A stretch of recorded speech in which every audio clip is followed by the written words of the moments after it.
नाज़रीन, कुरान मजीद फुरकान हमीद की सूरह काफ की आयत नंबर 94 में इरशाद बारी ताला है, उन्होंने कहा, ए ज़ुल्करनैन, याजूज और माजूज इस मुल्क में बड़े फसादी हैं, तो क्या हम आपके लिए कुछ खर्च का इंतज़ाम कर दें, इस शर्त पर कि आप हमारे और उनके दरमियान एक दीवार बना दें। नाज़रीन, याजूज और माजूज कौन है, ज़ुल्करनैन कौन थे, याजूज माजूज को कहाँ बंद किया गया और दुनिया में याजूज और माजूज कैसे नमूदार होंगे, यही हमारी आज की वीडियो का उन्वान होगा। नाज़रीन, याजूज और माजूज हज़रत नूह अला नबी अलैहिस्सलाम के तीसरे बेटे याफिस की नस्ल से हैं। ये इंसानी नस्ल के दो बड़े वहशी कबीले गुजर चुके हैं जो अपने इर्द गिर्द रहने वालों पर बहुत बड़ी जुल्म और ज्यादतियाँ करते हैं और इंसानी बस्तियाँ तक ताराज कर देते थे। नाज़रीन, कुरान मजीद की आयात, तौरात के मतालिब और तारीखी शवाहिद से मालूम होता है कि ये लोग शुमाल मशरकी एशिया में ज़िंदगी बसर करते थे और अपने वहशियाना हमलों के नतीजे में एशिया के जनूबी और मगरबी इलाकों में मुसीबत बर्पा करते रहते थे। बाज़ मौरखीन ने उनके रिहायशी इलाकों को मास्को और तोबल के आसपास बताया है और बाज़ का ख्याल है कि याजूज और माजूज के शहर तिब्बत और चीन से बहर मुंजमिद शुमाली तक और मगरब में तुर्कमानिस्तान तक फैले हुए थे। हज़रत ज़ुल्करनैन के ज़माने में याजूज और माजूज के हमले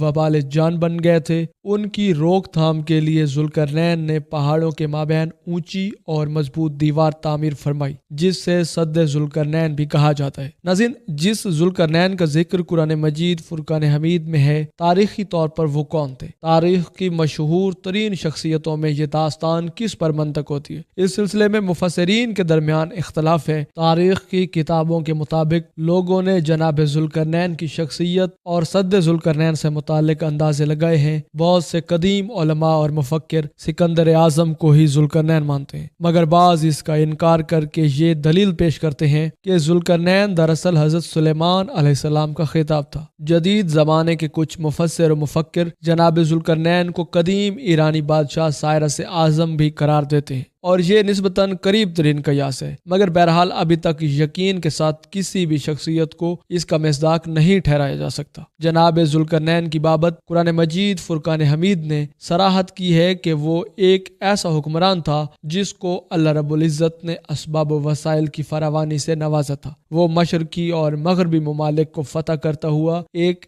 ऐसे पहाड़ी दर्रे पर पहुंचा जिसकी दूसरी तरफ याजूज और माजूज थे। कुरान करीम की सूरह काफ में बहवाले याजूज और माजूज जनाब ज़ुल्करनैन के हालात बयान करते हुए फरमाया गया कि वो अपनी शुमाली महम के दौरान पहाड़ों के दरमियान पहुंचा तो वहां उसे एक ऐसी कौम मिली जिसकी जुबान नाकाबिल फहम थी। ताहम तर्जमान के जरिए गुफ्तगू हुई तो उन्होंने अर्ज किया कि याजूज और माजूज इस सरजमीन पर फसाद फैलाते हैं, लिहाजा आप हमारे और उनके दरमियान एक सद यानी दीवार तामीर कर दे। नाज़रीन, फिर यह तफसील है कि किस तरह जनाब ज़ुल्करनैन ने उस कौम को याजूज और माजूज की जलकार से बचाने के लिए दीवार बनाई और जो दीवार बनाई गई वो कोई ख्याली और मानवी नहीं बल्कि हकीकी दीवार है जो कि लोहे और पिघले हुए तांबे से बनाई गई थी, जिससे वक्ती तौर पर याजूज और माजूज का फितना दब गया। नाज़रीन, जब यह दीवार तामीर हो गई तो जनाब ज़ुल्करनैन ने अल्लाह रब्बुल इज़्ज़त का शुक्र अदा किया जिसने ये दीवार बनाने और लोगों को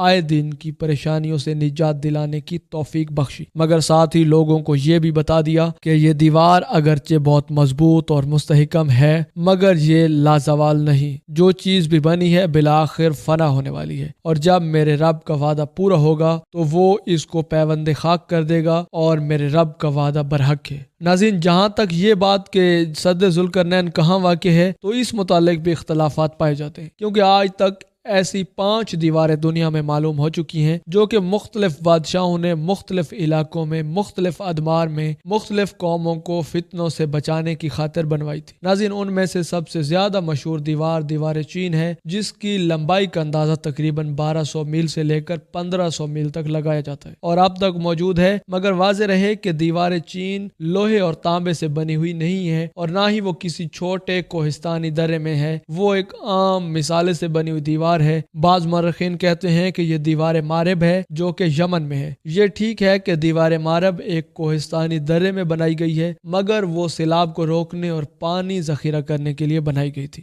ویسے بھی وہ لوہے اور تانبے سے بنی ہوئی نہیں، جبکہ بعض علماء اور محققین کی گواہی کے مطابق سرزمین قفاز میں دریا خضر اور دریا سیاہ کے درمیان پہاڑوں کا ایک سلسلہ ہے جو ایک دیوار کی طرح شمال اور جنوب کو ایک دوسرے سے الگ کرتا ہے۔ اس میں ایک دیوار کی طرح کا ترہ بھی موجود ہے جو مشہور درہ تاریال ہے۔ یہاں اب تک ایک قدیم تاریخی لوہے کی دیوار نظر آتی ہے۔ اسی بنا پر بہت سے لوگوں کا نظریہ یہ ہے کہ وہ دیوار ذوالقرنین یا سد ذوالقرنین ہو سکتی ہے۔ اگرچہ سد ذوالقرنین یا دیوار ذوالقرنین اتنی مضبوط بنائی گئی ہے جس کے اوپر چڑھ کر یا اس میں سوراخ کر کے یاجوج و ماجوج ادھر نہیں آ سکتے، مگر جب اللہ رب العزت کا وعدہ پورا ہوگا تو اسے ریزہ ریزہ کر کے زمین کے برابر کر دیا جائے گا، اور اس وعدے سے مراد قیامت کے قریب یاجوج ماجوج کا ظہور ہے۔ ناظرین، یاجوج ماجوج کے متعلق ایک جدید تحقیق ہم اپنی گزشتہ ایک ویڈیو میں موجودہ قوم اسرائیل کے متعلق کر چکے ہیں، اگر آپ چاہیں تو اسے سن سکتے ہیں۔ صحیح بخاری کے ایک حدیث میں حضور نبی رحمت صلی اللہ علیہ وآلہ وسلم نے اس دیوار میں تھوڑے سے سوراخ کو فتنے کے قریب ہونے سے تعبیر فرمایا۔ ایک اور حدیث میں آتا ہے کہ یاجوج ماجوج ہر روز اس دیوار کو کھودتے ہیں اور پھر کل کے لیے چھوڑ دیتے ہیں، مگر جب اللہ رب العزت کی مشیت ان کے خروج کی ہوگی تو پھر وہ کہیں گے کہ کل انشاءاللہ اس کو کھودیں گے، اور پھر دوسرے دن ان سے نکلنے میں کامیاب ہو جائیں گے اور زمین میں فساد پھیلائیں گے، یعنی انسانوں کو بھی کھانے سے گریز نہیں کریں گے۔ تو اللہ رب العزت کی طرف سے حضرت عیسیٰ علیہ نبی علیہ السلام کو حکم ہوگا کہ وہ حضرت امام محمد مہدی علیہ السلام کی ابتدا میں مسلمانوں کو ایک پہاڑ پر جمع کر لیں، کیونکہ یاجوج و ماجوج کا مقابلہ کسی کے بس میں نہیں ہوگا۔ جناب حضرت عیسیٰ ابن مریم علیہ السلام اور ان کے ساتھی اس وقت ایک ایسی جگہ پر کھڑے ہوں گے جہاں غذا کی سخت قلت ہوگی۔ پھر لوگوں کی درخواست پر حضرت عیسیٰ علیہ السلام یاجوج و ماجوج کے لیے بد دعا فرمائیں گے، پھر اللہ رب العزت ان کو ایک بیماری لگا دیں گے جو بعد میں پھوڑا بن جائے گا، جس کے پھٹنے سے وہ ہلاک ہونا شروع ہو جائیں گے اور سب کے سب مر جائیں گے۔ ان کی لاشوں سے ایک بالشت زمین بھی خالی نہیں ہوگی اور ہر طرف ان کی لاشوں کی گندی بدبو پھیل جائے گی۔ پھر حضرت عیسیٰ ابن مریم علیہ السلام دعا کریں گے تو اللہ جل شانہ اونٹ کی گردن برابر پرندے بھیجیں گے